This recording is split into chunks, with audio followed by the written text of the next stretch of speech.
Vou começar mais um vídeo, e falarei das semeaduras espirituais, falarei dos dois reinos espirituais que operam na Terra, irei falar das leis do mundo espiritual, que são a lei da maldição do pecado original, a lei mosaica, a lei da graça, a lei da maldição através da feitiçaria sendo hereditária ou normal. Falarei como o pecado tira a imagem e semelhança de Deus nos homens. Irei falar da traição humana e a traição contra o próprio Cristo. Falarei de como Deus revoga as leis no mundo espiritual. Irei falar das bruxas e os seus poderes do ocultismo. Falarei das bruxas da água, do fogo, da terra, do ar e sobre os espíritos malignos. Irei falar das falsas profecias que se cumprem. Irei falar da minha experiência que tive ao visitar as instituições do Império de Satanás. Falarei dos demônios que estão por detrás da política. Irei falar do grande poder que a ONU tem no mundo. Falarei do pacto da Apple.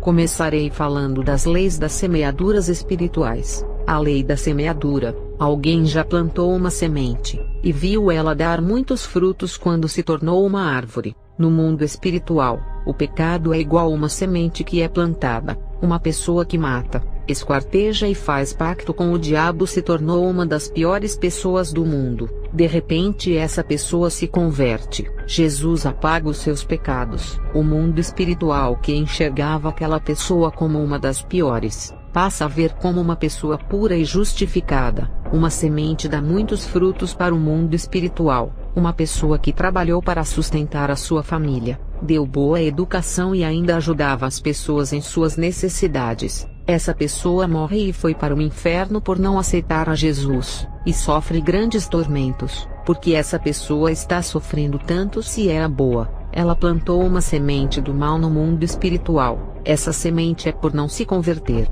não reconhecer Jesus como seu Salvador. Essa única semente que ele plantou irá dar muitos frutos na eternidade, e ele terá que colher. Ele fez mais o bem na sua vida, e o seu erro foi não se converter. Se Jesus deixasse todo mundo se salvar pelas suas próprias forças não se convertendo, ele não teria vindo para morrer na cruz.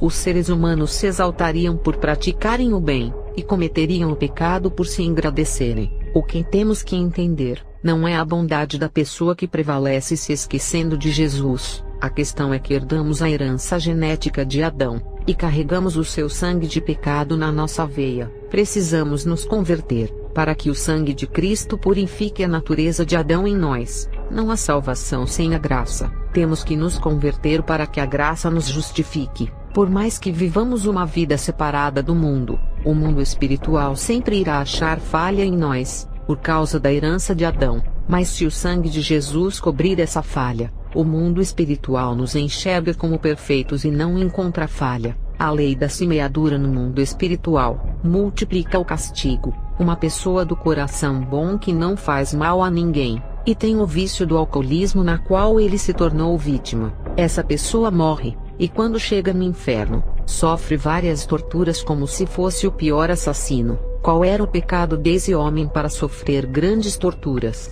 Ele só era um alcoólatra. Essa única semente que ele plantou. O mundo espiritual enxerga o alcoolismo como algo do mal. Essa única semente do mal que a pessoa plantou, irá virar uma árvore, e dará muitos frutos que ele irá colher. Traduzindo, se ele morrer no alcoolismo, irá colher os tormentos. Uma pessoa que praticou apenas um pecado, ela não colherá uma tortura, mas várias torturas por aquele pecado. Uma pessoa que tem dois pecados, exemplo, o pecado do vício do cigarro e o pecado da prostituição, ao morrer, irá sofrer pelos dois pecados. Cada pecado é multiplicado por várias torturas. Exemplo, o pecado do vício do cigarro irá colher em multiplicação de torturas, e o pecado da prostituição colherá em multiplicação. Tudo no mundo espiritual é exagerado. Quando eu falei dos nossos sentidos que ficam muito aguçados, é porque o mundo espiritual os aumenta.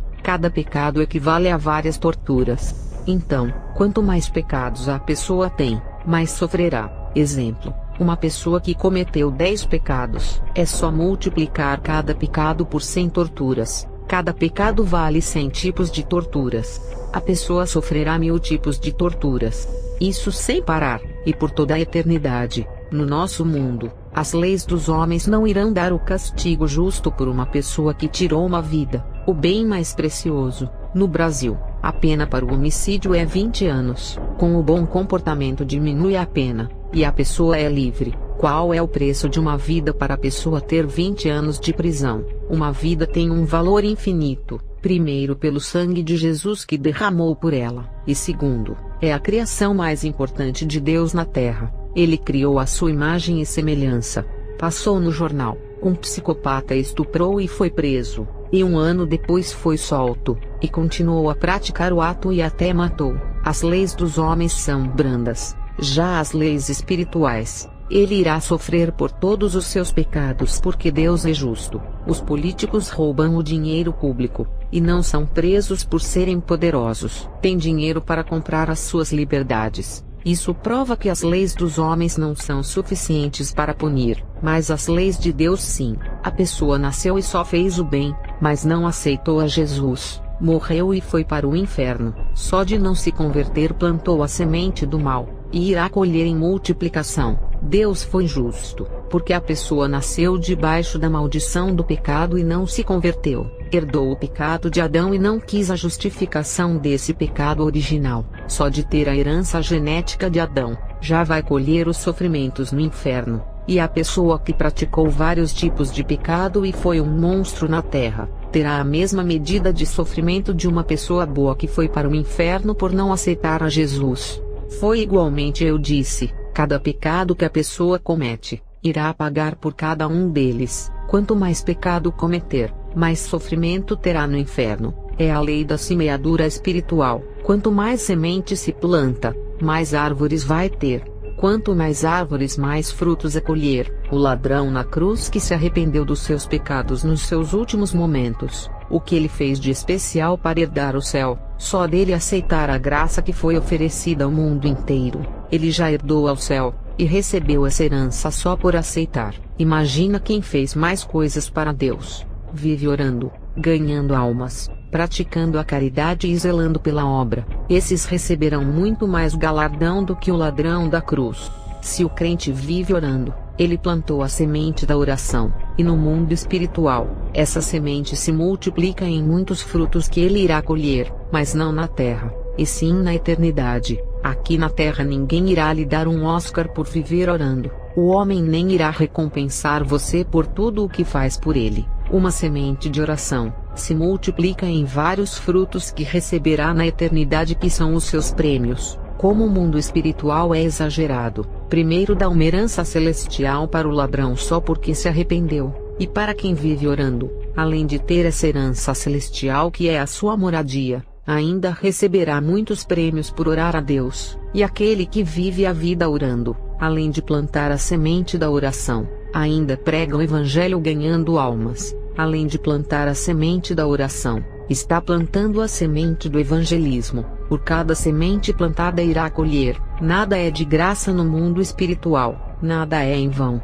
E se plantar a semente da caridade, a semente da paciência, a semente do amor, irá receber os galardões por cada uma. Deus irá dar vários prêmios por cada semente dessa. Uma semente plantada irá colher muitos frutos somente dela. E se plantar outra semente também irá colher muitos frutos dessa também. Mateus 19 verso 29. Também todos aqueles que tiverem deixado casas, irmãos, irmãs, pai, mãe, filhos ou terras por causa do meu nome, receberão 100 vezes mais e herdarão a vida eterna. Primeiro, que esse versículo não está mandando deixar a família, que é um projeto que Deus estabeleceu na terra. Nesse versículo, está dizendo que se alguém deixar a sua família em casa e sair pregando o evangelho, está provando que Deus é o primeiro em sua vida. Sair para terras longes, sacrificando o conforto familiar e o carinho deles para padecer por amor a Cristo. Só de Jesus está em primeiro lugar, herdará a vida eterna, e receberá 100 vezes mais, que é o galardão. Tudo o que fazemos por amor a Jesus, iremos receber 100 vezes mais. Quem se dedica em oração sacrificando o seu tempo, faz isso por amor a Jesus. Se prega a palavra e ajuda o necessitado, faz isso por amor a Jesus em primeiro lugar. Isso explica que ele está em primeiro lugar em sua vida. e cada semente que plantar, irá receber 100 vezes mais por cada uma semente. Se plantar 10 sementes, irá colher 100 prêmios por cada uma semente, ou seja, receberá 1000 prêmios. Quanto mais sementes plantar, colherá muito mais frutos. Se uma semente dá muitos frutos, imagina várias sementes. Se plantar uma semente boa, plantará 100 prêmios que receberá na eternidade. E quem planta uma semente mal, receberá 100 tipos de tormentos na eternidade, porque é a lei da semeadura. Você colhe o que planta, para o lugar da eternidade que vai a alma, ali colherá. É importante que renunciemos o pecado e não plante nenhuma de suas sementes, e só querer plantar as boas sementes que a Bíblia manda. Salmos 37 verso 27, desvia-te do mal e faz o bem, e sempre terás onde morar. Falarei dos reinos espirituais que operam nessa terra. O que é um reino? É uma monarquia onde existem pessoas morando e prestam serviços ao rei, e obedecem como seu chefe supremo. Tem a figura do rei e da rainha junto com os seus súditos. As pessoas fazem parte desse reinado, e sem elas não existe reino. Não existe um rei reinando em um lugar sem as pessoas para servirem a ele. Um reino sem pessoas, como o rei irá ser servido? O rei terá que servir a ele mesmo e trabalhar duro por não ter os seus servos. Quando se fala reino, sempre vai ter pessoas servindo a um rei. No mundo espiritual, existem 2 reinos apenas, não vários reinos iguais. Muitos dizem, a quantidade de religião em que cada uma tem o seu Deus, não significa que são caminhos diferentes e reinos diferentes. Todas essas religiões que não têm Jesus como centro, servem apenas um rei chamado Satanás. Não existe vários reis, assim como existe o bem e o mal, a luz e as trevas. Somente há 2 caminhos, o da esquerda e o da direita, o caminho largo e o estreito. Você tem 2 alternativas, ou escolhe a Jesus ou as religiões. Mateus 6 verso 24. Ninguém pode servir a 2 senhores, pois odiará um e amará o outro, ou se dedicará a um e desprezará o outro. As pessoas querem adorar imagens e também adorar a Jesus, querem servir aos seus deuses, guias, orixás e ainda servirem a Jesus, o colocando no mesmo nível dessas imagens. Jesus não compartilha sua adoração a esses deuses. Ou segue a Cristo, ou segue a todos os deuses que são contra ele. Não pode amar a Jesus e aos deuses. Ou você odeia a Jesus, ou odeia os deuses. A Bíblia diz que você tem que amar um Deus, e o outro tem que odiar. Não existe meio termo. Jesus não compartilha nenhuma alma com outros deuses e guias. Existem 2 reinos espirituais, o da luz e o das trevas. Não existe vários reinos. Você terá que escolher qual reino irá participar, o das trevas ou o da luz. Não tem como participar dos 2 reinos e servir os 2 reis, porque o rei da luz, ao saber que está servindo o rei das trevas, irá lançar fora de sua presença e lhe chamar de traidor e espião do mal, que está infiltrado no reino da luz. A sua vida é que determina em qual reino você está. Mateus 13, verso 24 ao 30. Jesus lhes contou outra parábola dizendo: o reino dos céus é como um homem que semeou boa semente em seu campo,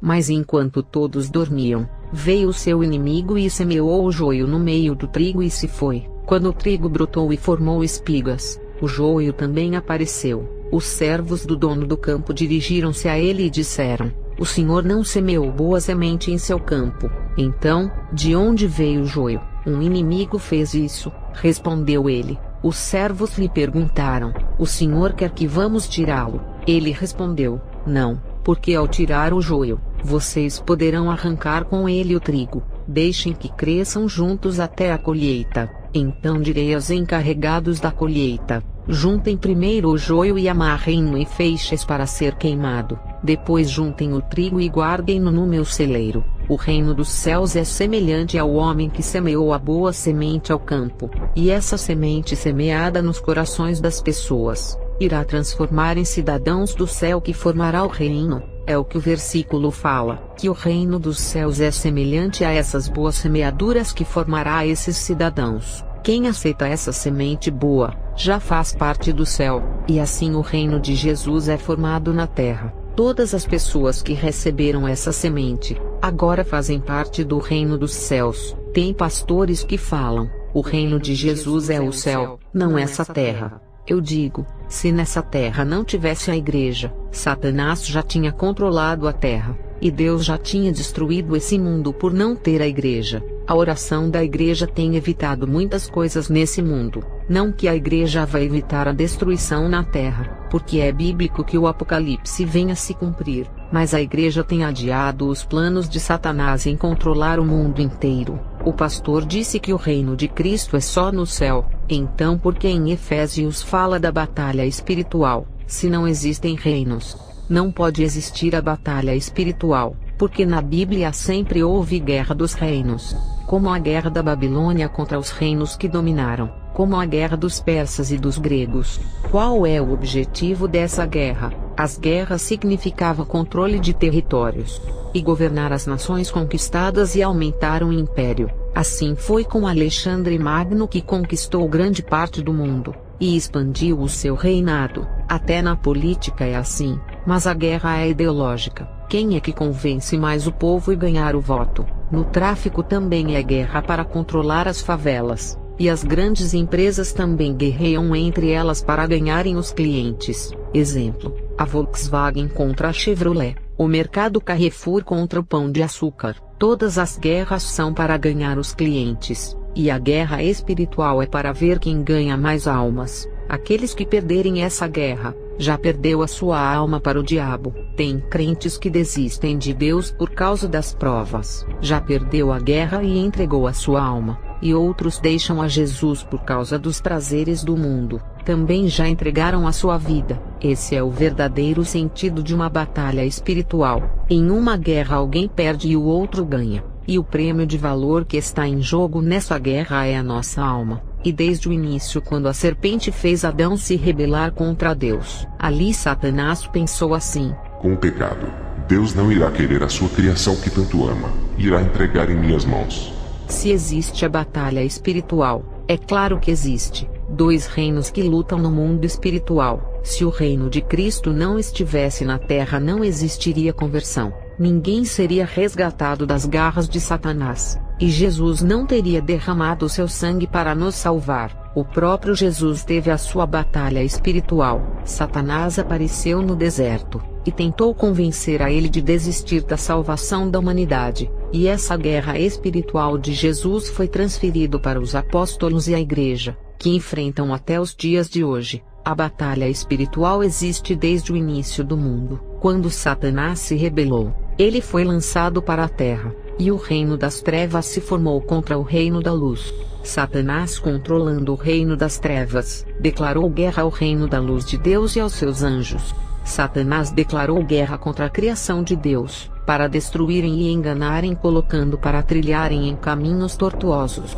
E todos que seguissem o reino da luz seriam perseguidos. E vários profetas foram perseguidos. E quando a igreja começou a existir, a guerra ficou pior, porque o povo de Israel não creu em Jesus e ficou contra ele. Só do povo de Israel não crer na salvação de Jesus, seus pecados não foram redimidos e perderam a guerra. O povo rejeitou o seu Jesus, dizendo: não aceitamos você como nosso rei. A partir daquele momento o rebanho perdeu o bom pastor, e as ovelhas sem quem os conduzissem se espalhou. Mateus 26 verso 31. Então Jesus lhes disse: ainda esta noite todos vocês me abandonarão, pois está escrito: ferirei o pastor, e as ovelhas do rebanho serão dispersas. Sem o bom pastor para conduzir os israelitas, eles ficaram como ovelhas sem o seu pastor, e ali Satanás assumiu essa vaga e passou a dirigir esse povo. E Jesus sem essas ovelhas, ele disse aos seus discípulos: vão por toda a terra e fazei discípulos para mim. Vocês são os responsáveis de formarem outro rebanho para eu ser o pastor. Jesus é o rei, e queria um povo para reinar espiritualmente na terra. O povo de Israel, que seria esse povo, o rejeitou. Mas Jesus preparou os 12 discípulos e disse: preguem para os gentios. Quero todas as nações, tribos e de línguas diferentes no meu reino. A batalha espiritual do bem contra o mal nessa terra não pode acabar, porque um povo rebelde desistiu de mim. As nações que não são do povo de Israel serão o meu povo que batalhará nessa guerra espiritual em meu nome. Se o reino de Jesus não existisse na Terra, ele não teria escolhido os 12 discípulos e preparado para a batalha espiritual. Se o reino de Jesus não tivesse na Terra, não existiria o seu exército na Terra que arriscam as suas vidas para salvar as almas. Os guerreiros de Cristo oram pelos oprimidos, expulsam os demônios e libertam do cativeiro. Isso é a prova que o reino de Deus existe na Terra, porque existem os seus representantes, aqueles que levam o nome de Jesus ao mundo inteiro e anunciam as boas novas, e cada pessoa que se converte já faz parte desse reino. Pai nosso que estais no céu, santificado seja o seu nome, venha a nós o seu reino. Jesus disse, venha a nós o seu reino. Ali começou a formação do reino da luz através da graça que seria derramada na cruz. O pastor que disse que o reino de Jesus está no céu, eu digo sim, esse reino nasce na terra com os guerreiros que lutam pela causa de Cristo, e quando morrem, irão para o céu, e Jesus governa o reino dos céus ao lado do Pai, e governa o reino da terra espiritualmente junto com os seus santos. Esse reino é espiritual, ele está governando através do mundo espiritual, usando os seus servos e livrando o seu povo. O seu Espírito Santo está capacitando, e as forças das trevas não prevalecem contra esse povo. A prova que o reino de Jesus está na terra somos nós. Lembre que a Nova Jerusalém que o apóstolo João viu descer do céu, não tem ninguém nela, mas para aquela cidade ser um reino, precisa que pessoas morem nela. Sem a presença dos santos, ainda será uma linda cidade deserta sem o seu rei assentado no trono. E quando o rei irá se assentar no trono dessa cidade, quando o seu povo que faz parte do reino da luz que está na terra, entrar nessa cidade, o rei não pode governar essa cidade sem a sua igreja para o servir, e nós que somos a igreja, o reino de Jesus que está na terra, iremos entrar nessa cidade no arrebatamento, e seremos os seus novos habitantes. Depois, quando Jesus derrotar a besta, o falso profeta e Satanás, ele vai olhar para essa terra que será o caos, cheia de pecados. Jesus vai dizer que os santos merecem um reino melhor, não uma terra cheia de pecados, e irá queimar e purificar a terra para que o seu reino possa ficar na terra. Ele irá transformar uma terra de pecado em um reino de luz e santo, e a Nova Jerusalém descerá para a terra depois de ser purificada. Na igreja tem o joio e o trigo. Romanos 9 verso 6. Não que a palavra de Deus haja faltado, porque nem todos os que são de Israel são israelitas. Não são todos que fazem parte da igreja e são membros que servem a Deus. Ser membro de igreja é diferente de ser um servo temente a Deus. Em Mateus 3 verso 24 ao 30, diz que o inimigo se aproveitou que os servos de Deus dormiram e semearam o joio, heresias, maçonaria e formadores de grupos para se rebelarem contra as autoridades levantadas por Deus são muitos. O joio foi semeado nos corações dessas pessoas, e transformaram em pessoas más, porque existe uma batalha espiritual dentro das igrejas, membros querendo destruir o ministério dos outros, porque alguém de dentro da igreja deixou o seu coração ser semeado pelo joio, e os que se deixaram semear por esse joio maligno fazem parte do reino das trevas, e dentro da igreja de Deus existe uma batalha espiritual do reino das trevas contra o reino da luz. Já não existem igrejas em que a maioria vivia em santidade igual antigamente. O reino da luz é formado com os anjos, e a igreja de Deus tendo Jesus como o rei, título que recebeu do seu pai ao vencer a sua batalha terrena ao passar pela cruz.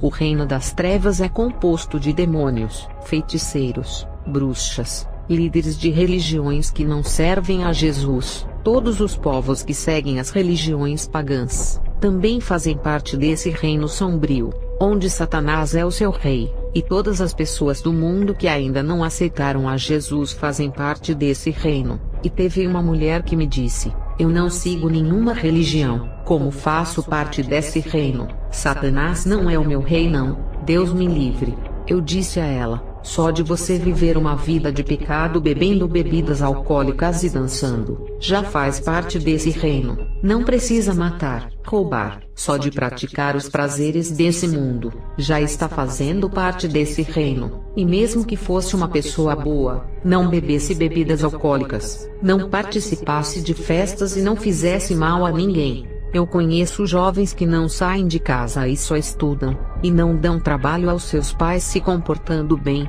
mas se eu disser que irão para o céu, estarei mentindo. Não é isso que a palavra diz. João 3 verso 16. Porque Deus amou o mundo de tal maneira que deu o seu Filho unigênito, para que todo aquele que nele crê não pereça, mas tenha vida eterna. Essa é a condição de ser salvo. Deus não enviou o seu Filho na terra, não foi em vão. Só por meio dele serás salvo, não por ser uma pessoa boa. Tem que crer nele. Crer significa cumprir a sua palavra e viver ela. Quem diz que crê e não coloca em prática, só crê da boca para fora. Nós nascemos debaixo da maldição do pecado original. Independentemente de ser uma pessoa boa ou ruim, todos somos falhos. E temos a natureza de pecado que precisa desse sangue para redimir, purificar e cobrir desse pecado. Uma pessoa boa que faz o bem, pode ir para o inferno só porque herdou o pecado original de Adão. Por isso que a conversão é necessária, para que a graça nos livre da condenação. Mesmo que a pessoa seja boa, sem ela querer que Satanás seja o seu rei, ele será por não estar debaixo da graça. Entendam uma coisa. O mundo espiritual não enxerga bondade. Ele sabe que ninguém pode se salvar sem o sangue redentor de Jesus. Ninguém entra no céu se não for por esse sangue poderoso. Ninguém vai ao Pai a não ser por ele. O mundo espiritual enxerga uma pessoa boa que não recebeu a graça como um integrante do reino de Satanás. E se essa pessoa morrer, o mundo espiritual irá abrir um buraco negro para a alma dela entrar. Quando uma pessoa redimida morre, aparece uma luz forte diante dela. O mundo espiritual julga uma pessoa boa que não foi redimida, colocando-a no mesmo patamar de um assassino que matou 50 pessoas. Para esse mundo são pecadores não importando o grau do pecado. Não existem pecados pequenos e grandes. Todos irão para o inferno, e ali no inferno, cada um colherá o mal que plantou. Quem plantou mais maldade irá colher mais sofrimento. Esse papel de julgamento, quem fez coisas piores cabe ao inferno julgar, que dará a punição a cada um segundo as obras que praticou na terra. O joio do mal foi semeado na terra inteira. Os prazeres desse mundo são o joio. As falsas religiões pagãs, que pregam outros deuses e têm as suas filosofias, também semeiam o joio de seus ensinos. As seitas semeiam o seu joio de heresias. Igrejas da prosperidade que usam um versículo da Bíblia e mentem para manipularem, também estão semeando a mentira. A televisão, redes sociais, gamers que ensinam a violência, o sexo e a morte, são uma forma de joio, e canais evangélicos que ensinam o povo a contender e odiar o seu próximo, é uma forma de semear o joio da discórdia. Formar partidos religiosos são os que plantam o joio da divisão, e o joio é uma semente do mal que se multiplica. Se alguém semeou um joio, irá colher muitos deles na eternidade em forma de castigo. Falarei das leis do mundo espiritual, que é a lei da graça, a lei da maldição do pecado original, e a lei da maldição do ocultismo e a lei mosaica. Esse conjunto de leis fazem parte do mundo espiritual. A primeira lei que vou falar é a maldição do pecado original de Adão. Uma mulher pediu oração, porque disse que a sua família estava se destruindo, e ela disse que era maldição hereditária. Todos da sua família não tinham sorte na vida sentimental, nas empresas não passavam de 3 meses e viviam bebendo e usando drogas. Eu apresentei essa família a Deus, porque tenho orado por famílias amaldiçoadas, e Deus tem quebrado o mal. O anjo que acompanha o meu ministério e vai para onde eu vou, tem seguido os meus passos. Ele com a sua espada desembainhada tem cortado toda obra de maldição. Quando eu oro, o anjo desmancha o mal. É claro que quando a maldição é quebrada, eu falo para eles se converterem para não voltar. Quando eu orava por essa mulher e a sua família, Deus revelou que não era maldição hereditária igual ela afirmou. Pensei que fosse uma obra de magia negra, e fiz uma campanha de 7 dias de oração em casa para essa família, e nada mudou nessa família, e um mês depois, as coisas ficaram piores. Eu clamei a Deus e pedi uma resposta, porque o mal não foi quebrado, e o Senhor me disse: não existe magia negra e nenhum ritual de bruxaria para destruir essa família. O mal que está destruindo a família é o pecado. Eles praticam as piores abominações que abrem muitas legalidades em suas vidas. É por causa disso que os demônios estão destruindo a família inteira. E o pecado é a pior maldição que existe, porque foi originada no Jardim do Éden. Para essa maldição, não há oração que venha quebrar, a não ser pelo meu sangue. Qualquer maldição hereditária ou ritual de bruxaria para destruir uma pessoa pode ser quebrada na oração, mas o pecado não pode ser quebrado com a oração de alguém, a não ser pela conversão da própria pessoa. Diga para essa família rebelde que suas orações não podem eliminar o pecado da vida deles, mas eles podem fechar as portas da legalidade se convertendo a mim. Eu passei uma mensagem para a mulher que pediu para orar pela sua família, e apresentei a solução para os seus problemas. Deuteronômio 30 verso 19. Os céus e a terra são testemunhas contra vós, e a vida e a morte, a bênção e a maldição estão diante de vós. Escolha pois a vida, para que vivas tu e a tua descendência. Esse versículo fala que a vida eterna com as bênçãos são colocadas diante de nós. E também é colocada a morte e a maldição diante de nós, e diz para escolher qual deles queremos. Os céus e a terra são testemunhas quando escolhemos o caminho a seguir. O mundo espiritual sabe quem é luz e quem é trevas. Aquela mulher tinha uma escolha a fazer. No momento em que Deus me mandou entregar a mensagem, através de sua conversão, Deus iria converter a sua família, usando-a como instrumento de conversão no lar. Deus quer fazer dela uma coluna e uma referência familiar para que toda a sua família venha olhar para ela, e ver a transformação que Deus fez em sua vida e se converterem. Mas essa mulher rejeitou o convite, preferindo ficar vivendo uma vida bebendo, fumando cigarro e dançando forró nos bares. E até hoje a sua família vive uma vida de maldição por causa dos pecados. Nem tudo é por causa dos feitiços de magia negra que destrói. Às vezes é o pecado que é muito cruel na vida de quem não quer deixá-lo e o enterrar. Falarei como o pecado tira a imagem de Deus nos homens e coloca outras imagens. O pecado pode colocar a imagem de Adão e também dos animais. Eu já tive visão em que os demônios enforcavam os jovens nas festas matando asfixiados. Demônios tiravam a noção de direção da mente do jovem. Ele se esquecia de como dirigia e batia o carro. Vi na visão um jovem sair da festa e um demônio possuir o seu corpo, e fazia ele se lançar na parede. E esses jovens não morreram por estarem embriagados. E na visão eu fiquei assustada, e orei a Deus dizendo: porque os demônios estão destruindo as vidas desses jovens. E o Senhor me revelou que era por causa do pecado. Deus está irado com essa juventude. O Senhor me disse: eu os entreguei às suas próprias vontades, e deixei os demônios fazerem o que quiserem. Eles escolheram praticar o mal.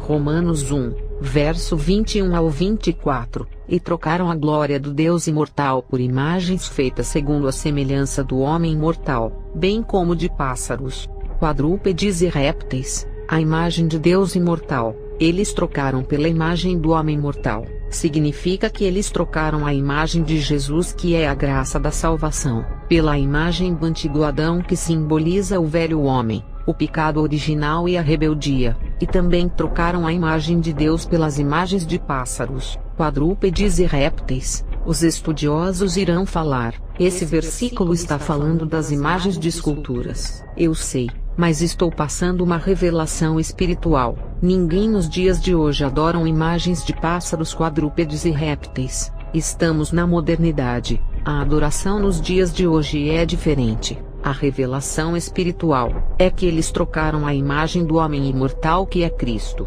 pelas imagens desses animais. Tenho visto no mundo espiritual demônios com rosto de aves e corpos humanos. Também aqueles com rostos quadrúpedes como cavalo, touro, lobo e outros. Tenho visto demônios com rosto de crocodilos e serpentes. Esses são híbridos. e cada um controla um tipo de pecado. As pessoas que praticam algum tipo de pecado desses demônios, espiritualmente ficam com os seus rostos de animais como aves, quadrúpedes e répteis. Quem pratica o pecado através da tecnologia, o seu rosto espiritualmente é igual dos demônios alienígenas que controlam a tecnologia, e se tornam os filhos dessas criaturas. Quem pratica o sexo fora do casamento, os seus rostos são da pomba gira, ou seja, são mais sedutores nos olhares e gestos.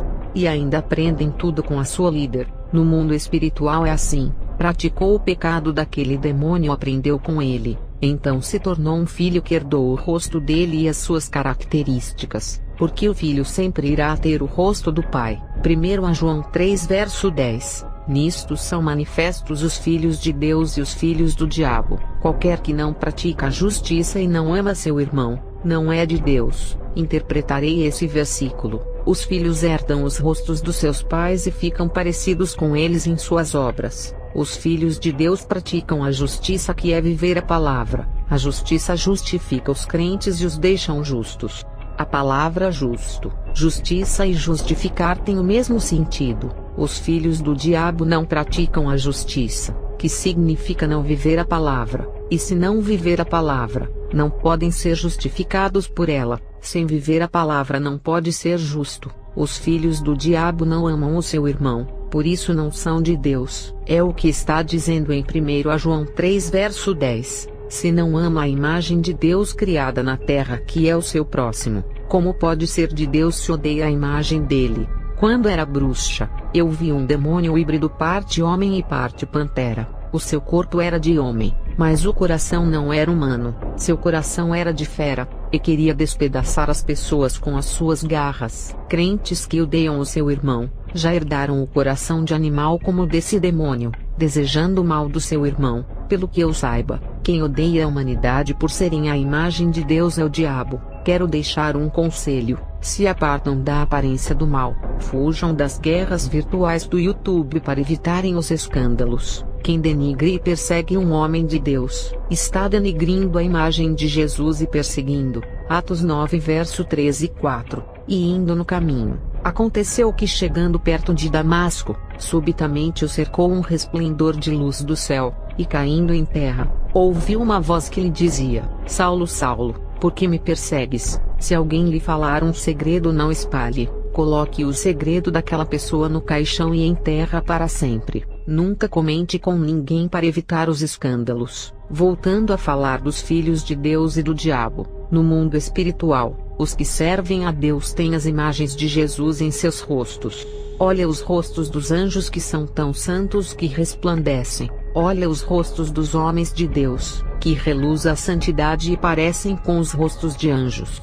Essa é a marca que são filhos de Deus. Nem precisa fazer DNA, é só olhar para as suas faces e saberão que são filhos de Deus. Mas os que praticam o pecado, têm as imagens do velho Adão, que é o homem mortal, e quem se aprofundam em seus pecados, terão as imagens de pássaros, quadrúpedes e répteis, que são piores. Lembrando que Adão no jardim do Éden era maior que esses animais. Se herdar a imagem do homem mortal, que é Adão, não é bom, porque ele simboliza a perdição. Por sua causa o homem foi expulso do paraíso, e perdemos a vida eterna ganhando o direito da morte e condenação. Adão é o homem mortal, não podemos herdar a vida eterna de um homem que não é imortal, e perdeu a sua imortalidade por causa de um fruto. Adão perdeu a vida eterna, e não pode lhe dar aquilo que nem ele tem. Um homem que fracassou, não podemos ter a sua imagem em nosso rosto, mas se não abandonarmos o pecado teremos a imagem dele, porque os filhos sempre herdam a aparência do seu pai. Quem é filho de Adão, herdará o seu pecado original e perderá a salvação. A imagem dos pássaros, quadrúpedes e répteis, que são piores do que a de Adão, que era superior entre as criações de Deus. Quem herdar as imagens desses animais, ficam irracionais, porque o pecado cega, e quanto mais se afunda nele, mais irracional fica, e faz muitas coisas que uma criança não faria. O pecado deixa pior do que uma criança sem o juízo na cabeça e irracional. Herdar as imagens de animais, é se tornar feroz, mau, sem coração e venenoso. Olha o tanto de homens matando o outro. Perderam o juízo ao praticarem essas coisas, ao destruírem as suas vidas. Pessoas matando nas formas mais brutas, esquartejando o seu próximo e arrancando os membros iguais os muçulmanos fazem. São animais ferozes que perderam a imagem de Jesus, a imagem do homem imortal, a imagem de Jesus que nos redimiu para que tenhamos essa imagem. Só quem são os filhos de Jesus é que vão herdar a imagem do seu próprio Pai. Os filhos de Jesus imitam a ele, não aos fariseus. Por isso que Deus os entregou à impureza sexual, segundo os desejos pecaminosos do seu coração, para a degradação do seu corpo entre si. Por causa dos seus pecados, Deus os entregou à impureza sexual, segundo os desejos de seus corações, para a destruição dos seus corpos.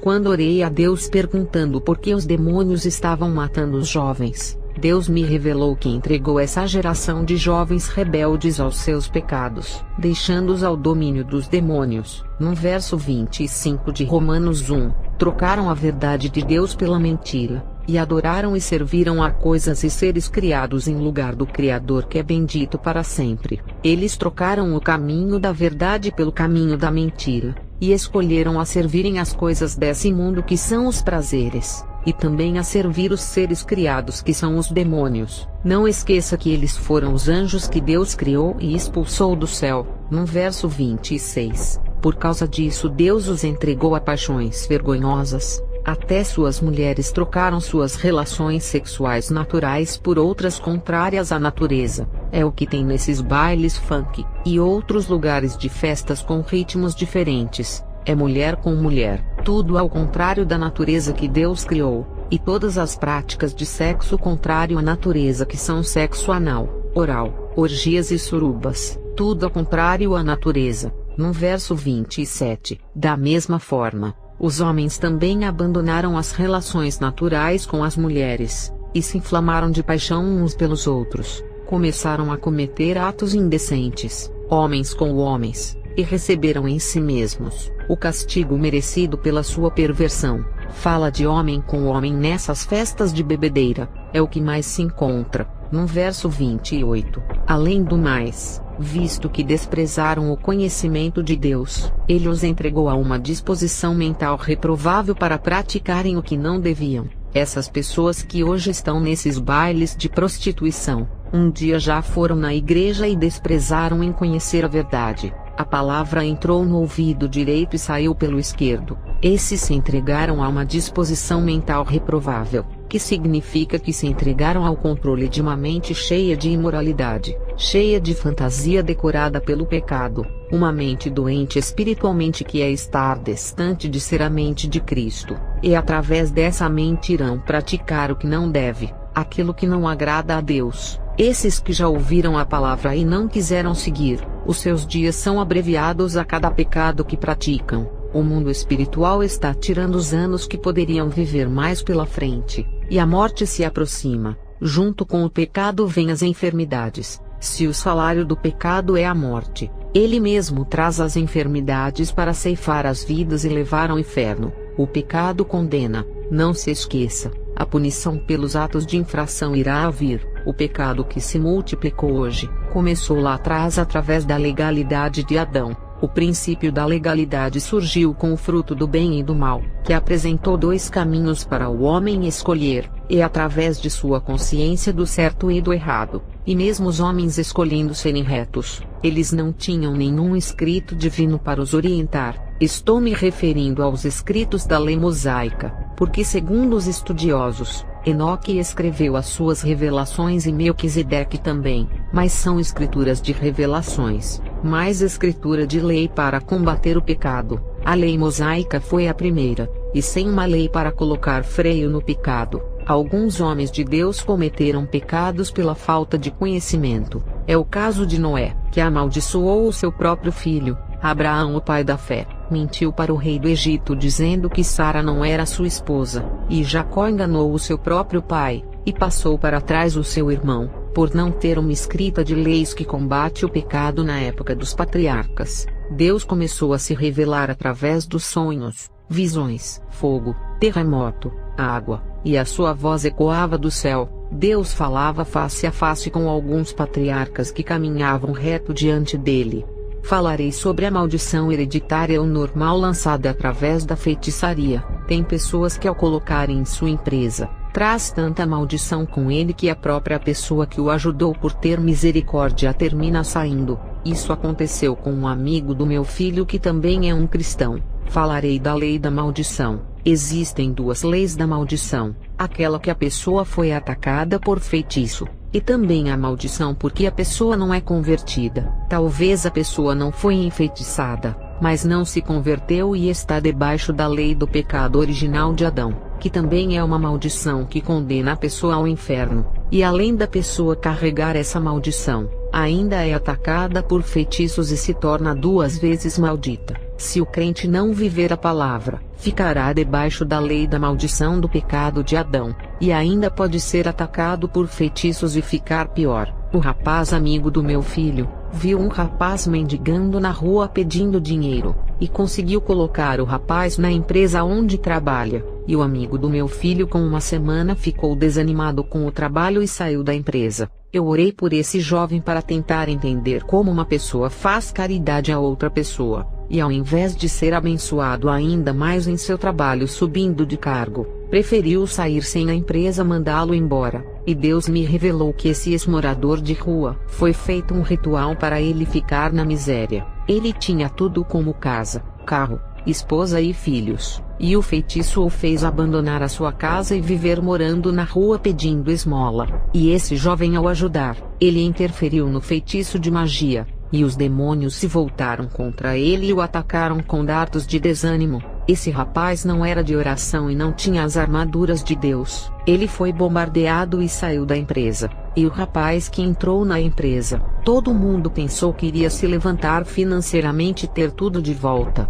Deixou o emprego e voltou para a rua, e vive pedindo esmola. Existe a maldição do feitiço ainda na vida dele que não irá deixar prosperar. E se não procurar uma igreja e se converter, o feitiço não será desfeito. O mundo espiritual enxerga ele como uma pessoa amaldiçoada, e não adianta arrumar emprego para ele. A maldição tem que ser quebrada. Os irmãos têm que ter cuidado com a pessoa que coloca em sua empresa. Não estou dizendo que não é para ajudar o próximo, até porque arrumar um emprego para uma pessoa é melhor do que dar uma cesta básica. Estou falando que às vezes não compensa ajudar uma pessoa que não quer ir para a frente, por estar amaldiçoada, e ainda irá comprar a guerra dele contra os demônios. Estejam preparados para isso. Quando uma pessoa está amaldiçoada, ao pisar os pés em sua casa, pode trazer falta de sorte e tudo começa a dar errado, porque a sua casa não é consagrada. Ninguém ora e não transforma o lar em um santuário de Deus, ou uma igreja dentro do lar, e ainda os moradores não estão revestidos e foram contaminados pela maldição. Eu me lembro que uma irmã visitou a minha casa, e as rosas do vaso morreram e o meu gato ficou doente. Eu tive que orar pelo meu gato para não morrer, e orei pela minha casa para que a maldição não contaminasse mais ninguém. Quando orei a Deus, Ele me disse que a maldição não acertou em mim por eu estar revestida, mas a energia negativa circulou em minha casa e eu tive que afastar com as minhas orações. O meu esposo e meus 2 filhos não estavam em casa e escaparam desses dardos. Na época não eram convertidos. Tem pessoas que, independentes de serem crentes ou não, carregam maldição em suas vidas, e aonde colocam os seus pés, deixam até os demônios de suas vidas nos lares. Eu não sei se aquela irmã foi atingida por um feitiço de maldição, ou se a inveja dela fez as minhas rosas morrerem e o meu gato ficar doente. Enfim, não orei a Deus para saber o que foi o motivo desses acontecimentos, mas essa irmã vivia uma vida morna diante de Deus. Por isso carregava maldição sobre ela, esse tipo de maldição que faz as plantas morrerem. Eu me lembro que algumas bruxas da floresta ao praticarem rituais dentro das florestas, as suas magias eram tão malditas, que a vegetação que estava em sua volta morria todas. Falarei da lei mosaica. A lei mosaica só veio para orientar sobre uma lista de pecados que não podiam fazer, porque sacrifício animal não justificou ninguém. Todos erravam, e tinham que sacrificar um animal para aplacar a ira de Deus. A lei foi boa naquela época para frear o pecado, e fazer os transgressores ficarem com a sua consciência pesada e se arrependerem dos seus pecados. A lei acusava os praticantes, não justificava os seus atos, provando que as pessoas eram miseráveis e que precisavam de um redentor. A lei do Antigo Testamento começou com essa aliança, com o sangue dos animais, porque é o sangue que dá início às alianças. As ovelhas saudáveis e sem mancha simbolizavam Jesus. Essa lei tinha que sacrificar os animais sempre, porque eles não eram santos. Se sacrificasse apenas uma ovelha e parasse de matar, o sangue desses animais não podia cobrir os pecados pela eternidade igual o sangue de Cristo. O sangue das ovelhas era temporário, e apenas cobria o pecado e não redimia. Igrejas que querem guardar a lei, não podem deixar de sacrificar as ovelhas, porque esse sistema judaico foi feito assim, e precisa derramar muito sangue, até vir o único homem que derramará o seu sangue uma vez, para não derramar mais nenhum sangue pelos pecados nessa terra. No mundo espiritual é assim, todos os pecados requerem um derramamento de sangue. Na bruxaria, todo o pecado que uma feiticeira faz, o demônio pede sangue, e na graça foi a mesma coisa. Jesus se sacrificou, e o seu sangue deu início a uma nova aliança, e quem insiste em seguir o antigo sistema, está debaixo do sangue de animais que não salva. Quem insiste nessa antiga aliança, rejeita a nova e o sangue do Redentor. Não tem como seguir as duas alianças, ou segue uma ou segue a outra. A do Antigo Testamento perdeu a validade na cruz do Calvário. Gálatas 3 versos 10, 13 e 17. Pois todos os que são obras da lei estão debaixo de maldição, porque maldito é aquele que não consiga praticar todos os mandamentos sem quebrar. João 1 verso 17. A lei foi dada ao intermédio de Moisés, mas a graça e a verdade vieram através de Jesus Cristo. João 5 verso 45. Não penseis que não acusareis diante do Pai. Quem vos acusa é Moisés, em quem tendes depositado a vossa esperança. João 3 verso 17. Deus enviou o seu Filho amado para não condenar o mundo,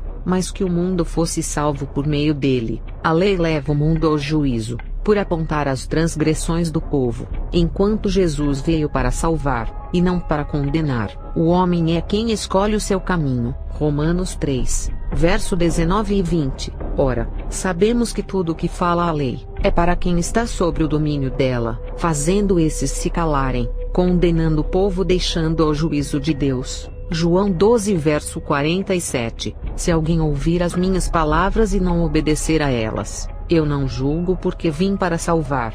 A lei acusa e Jesus defende. Ele é o advogado. Hoje em dia, tem um monte de crentes na internet que apontam os outros e julgam. Mateus 18 verso 11. Ele veio para salvar os perdidos, e não para condenar ninguém. 1 João 4 verso 14. E vimos e testemunhamos que o Pai enviou o seu Filho para ser o Salvador do mundo, não para condenar ninguém. 1 Timóteo 2, versos 5 e 6. Porque há um só Deus, e um só mediador entre Deus e o ser humano, Cristo Jesus. Não é a lei mosaica, não é placa denominacional e nem pastor que é mediador entre Deus e os homens. A igreja é aquela que levará o ímpio até o mediador, e o pastor é aquele que vai orientar o povo a servir o mediador. Mas a Bíblia, que representa o próprio Jesus, guia os passos, porque nela contém a vida eterna. Romanos 5, verso 20 e 21. A lei foi feita para que a transgressão fosse apontada acusando os pecadores,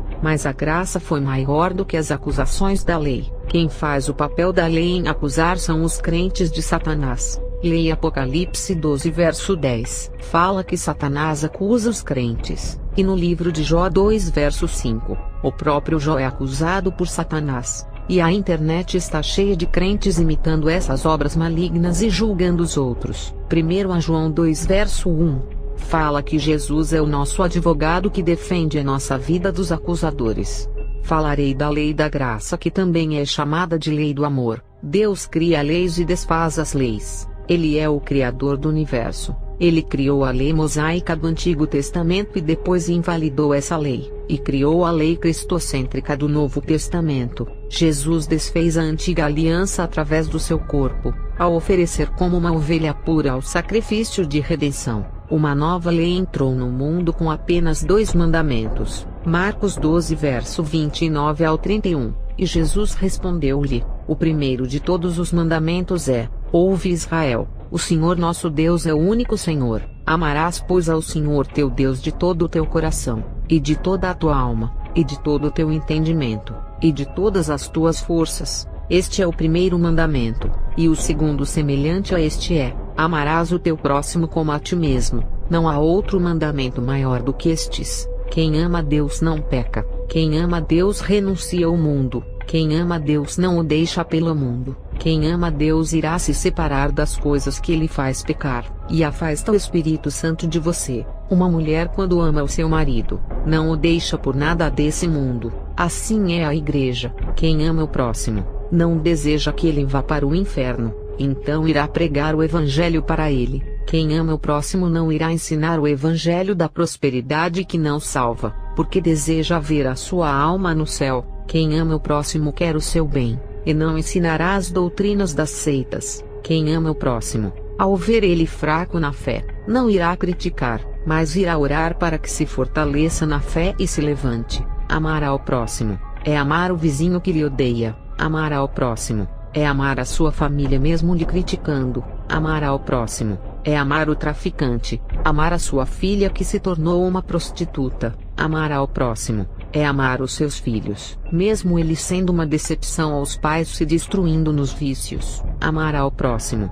é honrar o seu pai e a sua mãe para que vivam, porque quem não honra a mãe que gerou a sua vida, e o pai que também participou de sua geração, pois sem ele a sua mãe não engravidaria. Êxodo 20 verso 12. Honra teu pai e tua mãe, a fim de que tenhas vida longa na terra, que o Senhor o teu Deus te dá. O mundo espiritual reconhece essa lei, e os filhos que não honram os seus pais, morrem mais cedo. Quem ama o próximo, ao ver ele caído ao chão, irá estender as mãos para o levantar. Quem ama o próximo, ao ver caído ao chão e ferido, colocará remédios em sua ferida. Lucas 10, verso 25 ao 37. E eis que se levantou um certo doutor da lei, tentando-o dizendo: Mestre, que farei para herdar a vida eterna? E ele lhe disse: Que está escrito na lei, como lês? E respondendo ele disse: Amarás ao Senhor teu Deus de todo o teu coração, e de toda a tua alma,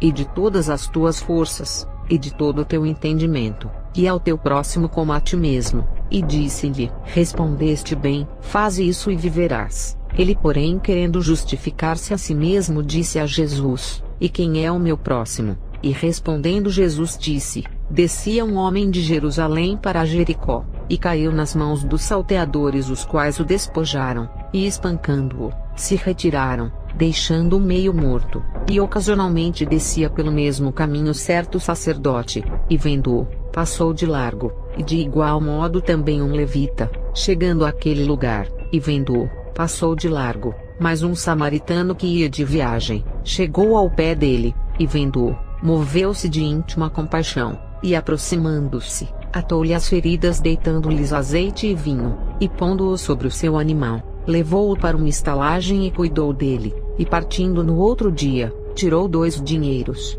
e deu-os ao hospedeiro, e disse-lhe: Cuida dele, e tudo o que demais gastares eu te pagarei quando voltar. Qual, pois, destes 3 te parece que foi o próximo daquele que caiu nas mãos dos salteadores? E ele disse: O que usou de misericórdia para com ele. Disse, pois, Jesus: Vai, e faze da mesma maneira. Amar ao próximo é vê-lo precisando de comida e lhe dar uma cesta básica. Amar ao próximo é ver um morador de rua passando frio e levar um cobertor e um travesseiro. Amar ao próximo é levar uma palavra de conforto e salvação para quem está no presídio ou internado no leito de um hospital. Amar ao próximo é doar roupas para quem não tem. Mateus 25 verso 35 ao 45. Porque tive fome e destes-me de comer, tive sede e destes-me de beber, era estrangeiro, e hospedastes-me, estava nu, e vestistes-me, adoeci, e visitastes-me, estive na prisão, e foste-me ver. Então os justos lhe responderão dizendo: Senhor, quando te vimos com fome e te demos de comer, ou com sede e te demos de beber, e quando te vimos estrangeiro e te hospedamos, ou nu e te vestimos, e quando te vimos enfermo ou na prisão, e fomos ver-te? E respondendo o rei lhes dirá: em verdade vos digo que, quando fizestes a um destes meus pequeninos irmãos, a mim o fizestes. Então dirá também aos que estiverem à sua esquerda: apartai-vos de mim, malditos, para o fogo eterno preparado para o diabo e seus anjos.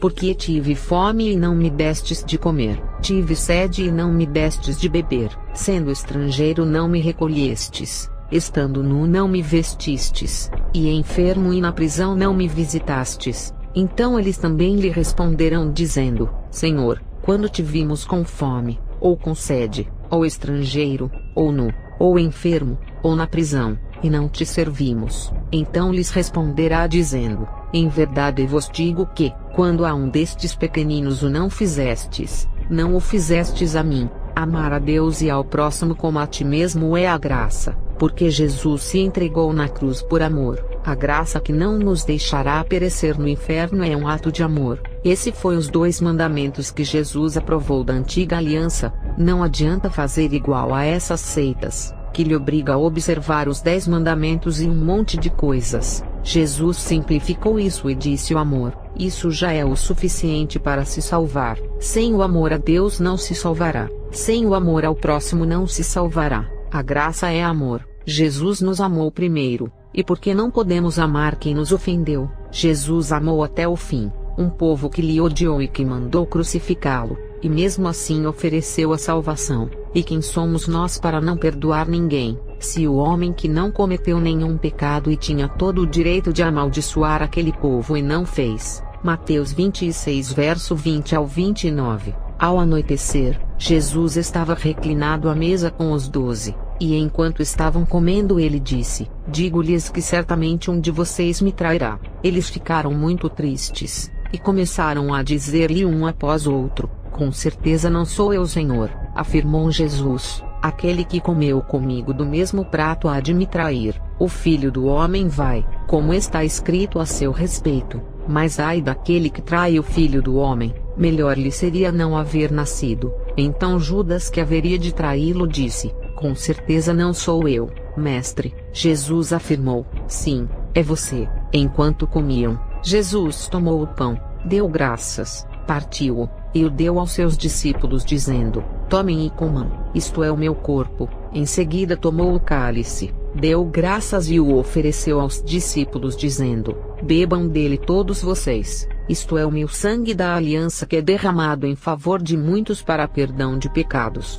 Eu lhes digo que de agora em diante, não beberei deste fruto da videira até aquele dia em que beberei o vinho novo com vocês no reino de meu Pai. Jesus poderia proibir Judas de participar da Santa Ceia, mas não fez isso, e partiu o pão e deu-lhe aos seus discípulos. Naquele momento Judas poderia se arrepender da sua intenção, e participar da Santa Ceia sem aquela consciência. Ali fazia parte do sangue da nova aliança, que significa o arrependimento e o amor. Tem igrejas que proíbem os membros de tomarem a Santa Ceia. Nem Jesus, que é Deus, não proibiu, e mesmo sabendo ainda ofereceu. 1 Coríntios 11, verso 28 a 34. Examine-se, pois, o homem a si mesmo, e assim coma do pão e beba do cálice. Quem tem que se examinar é a própria pessoa, se está em condições de tomar a ceia, não o homem que gosta de analisar as vidas das pessoas e ainda faz o seu próprio julgamento, ou ouviu alguém falar que aquela pessoa está em pecado, e por essa razão, deixa de oferecer a ceia. E tem gente que se analisa tanto, e nunca toma a Santa Ceia se sentindo indigno. Não faça isso. Peça perdão dos seus pecados e conserte a sua vida. Quem deixar de tomar a Santa Ceia, não irá herdar o reino. É um ato da nova aliança. João 6 versos 53 ao 58. Jesus, pois, lhes disse: na verdade vos digo que, se não comerdes a carne do Filho do Homem e não beberdes o seu sangue, não tereis vida em vós mesmos. Quem come a minha carne e bebe o meu sangue tem a vida eterna, e eu o ressuscitarei no último dia, porque a minha carne verdadeiramente é comida, e o meu sangue verdadeiramente é bebida.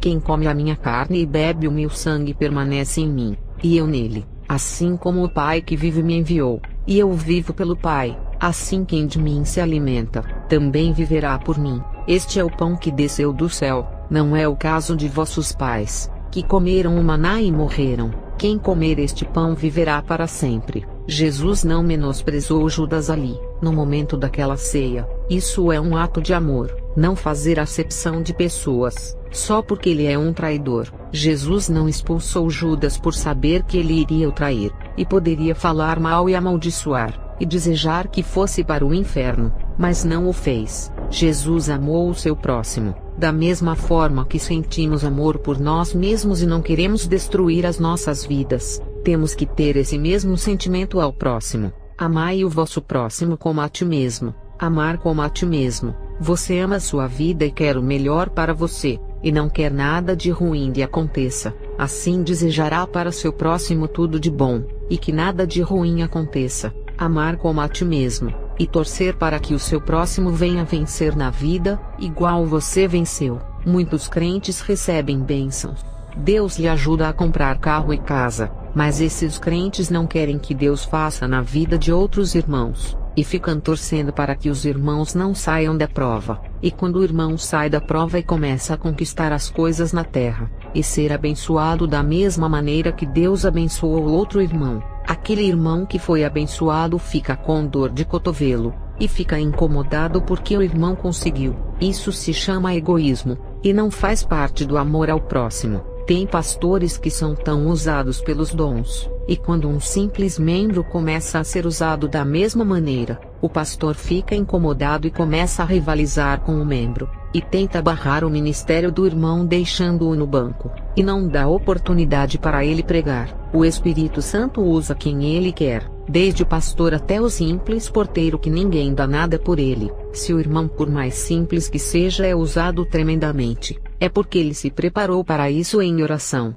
Não tire o mérito dele. O fato dele ser uma pessoa simples, não significa que seja um homem qualquer. Muitos desses vivem orando em suas casas e se preparando para a guerra, e mesmo sendo simples, no mundo espiritual é um dos grandes soldados que assusta os demônios. Tem pastores que não aceitam que nenhuma das suas ovelhas sejam mais usadas do que eles. Mas será que ele está buscando igual a sua ovelha? Será que o pastor está se sacrificando e se santificando igual àquela ovelha? 1 Coríntios 1 verso 27. Mas Deus escolheu o que para o mundo é loucura para envergonhar os sábios, e escolheu o que para o mundo é fraqueza para envergonhar o que é forte. A humildade não é a pobreza. Tem muitas pessoas que não têm um lugar para morar e são soberbas. Tem pessoas que não têm nada de coisas materiais e só querem ser. Tem egos e exaltações, porque isso está no coração. Pessoas pobres que têm alma de ricos e não tomam café em casa de pobre,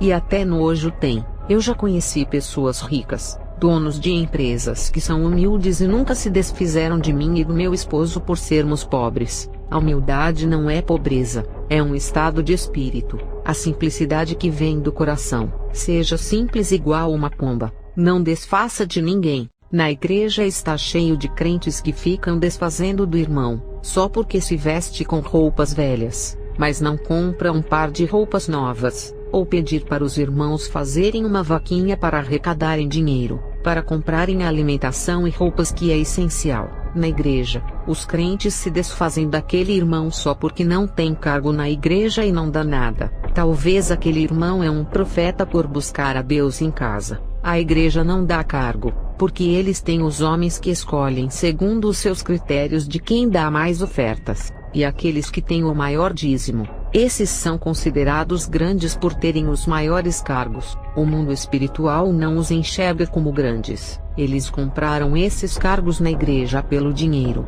E tem aqueles irmãos que não têm nenhum dom de Deus, nem em línguas estranhas falam, mas são humildes e têm boa recepção recebendo os visitantes bem. Esses são menosprezados e nem são considerados homens de Deus por não serem usados. Mas esses homens têm qualidades por serem humildes e por receberem as pessoas bem, por provarem que estão satisfeitos com a presença dos visitantes. Isso é amor, e digo que eles são salvos, porque dons são armas de guerras e não salvam ninguém. Tem muitos pastores cheios de egos porque são usados pelos dons, e tropeçam em suas próprias soberbas igual Lúcifer que caiu por ser grande, o maior entre os anjos. 1 Coríntios 13, Verso 1 ao 2. Ainda que eu falasse as línguas dos homens e dos anjos, e não tivesse amor, seria como o metal que soa ou como o sino que tine, e ainda que tivesse o dom de profecia, e conhecesse todos os mistérios e toda a ciência, e ainda que tivesse toda a fé, de maneira tal que transportasse os montes e não tivesse amor, nada seria. Você pode ter todos os dons da Bíblia, mas sem o amor nada adiantaria, porque o amor é o dom maior, e foi expressado na cruz do Calvário. A graça é um ato de salvação por amor. A lei que vivemos hoje se chama a lei do amor, que foi instaurada no Novo Testamento. Quem critica, gosta de debate, não tem misericórdia, não perdoa, não reconcilia com o seu irmão, não tem amor. Quem faz todas essas coisas de criticar e apontar o erro, é quem se sente maior e melhor do que o seu irmão. Esse tal não tem humildade no espírito. Mateus 11 verso 29. Tomem sobre vocês o meu jugo e aprendam de mim, pois sou manso e humilde de coração, e vocês encontrarão descanso para as suas almas. A mansidão não discute e responde com palavras brandas. O coração humilde não critica, e nem aponta os pecados do seu próximo entrando em contenda com ele. E quando agimos dessa forma em meio às chicotadas, e não reagimos por sermos mansos e humildes, Jesus promete que encontraremos descanso para as nossas almas que sofreu esses ataques de perseguição. Muitos crentes ainda não entenderam o que é a lei da graça que chama a lei do amor. Esses ainda estão na lei do Antigo Testamento que é olho por olho e dente por dente. Essa lei da graça ao qual estamos, ofereceu a salvação ao mundo inteiro, e isso é um ato de amor. Oferecer a vida eterna para uma humanidade corrompida, isso dá legalidade para o amor esfriar. Mateus 24, 12 a 13. E por se multiplicar a iniquidade, o amor de muitos esfriará, mas aquele que perseverar até ao fim, esse será salvo. Os ímpios que destroem as suas vidas nos vícios das bebidas e drogas, antes de vocês amarem alguém, têm que amar as suas vidas primeiro. Amai ao próximo como a ti mesmo. Se não se amam, nunca poderá amar o próximo se estão destruindo vocês próprios. Não têm amor pelas suas vidas e destroem os seus corpos. Assim como a antiga lei foi desfeita, e uma lei melhor foi feita, através do único sacrifício puro e santo que foi capaz de abrir as portas da salvação para o mundo inteiro. As portas estão abertas para quem quiser entrar, a escolha é de vocês. O livre-arbítrio faz parte de querer ou não andar nesse caminho. A lei mosaica obrigava quem era de Israel a observar. Essa nova lei não obriga, não é por força e nem por violência, tudo é pelo amor. O mesmo que desfaz as leis espirituais, pode alterar elas, porque ele é Deus, e antes que as leis fossem criadas, ele já era Deus. Mateus 12 verso 1 ao 8. Naquele tempo, passou Jesus pelas searas em um sábado, e os seus discípulos, tendo fome, começaram a colher espigas e a comer. E os fariseus, vendo isso, disseram-lhe: Eis que os teus discípulos fazem o que não é lícito fazer no sábado. Ele, porém, lhes disse: Não tendes lido o que fez Davi quando teve fome, ele e os que com ele estavam, como entrou na casa de Deus e comeu os pães da proposição, que não lhe era lícito comer, nem aos que com ele estavam, mas só aos sacerdotes. Ou não tendes lido na lei, que aos sábados os sacerdotes no templo violam o sábado e ficam sem culpa? Pois eu vos digo que está aqui, quem é maior do que o templo. Mas se vós soubesseis o que significa, misericórdia quero e não sacrifício, não condenaríeis os inocentes, porque o Filho do Homem até do sábado é Senhor. Tentaram condenar o nosso Jesus pelo sábado. Ele disse: Eu sou o Senhor do sábado. Se ele é o Senhor do sábado, ele pode fazer aquilo que quiser. Ele pode desfazer as leis, pois é Deus e não peca. Ele pode desfazer as próprias leis que ele criou e fazer outras leis. Ele não pode ir contra a sua lei, mas pode mudar ela por estar acima das leis que criou e revelou à humanidade. Deus revelou a antiga lei a Moisés e escreveu nas tábuas, e revelou a lei nova inspirando o apóstolo Paulo em suas cartas e os outros discípulos.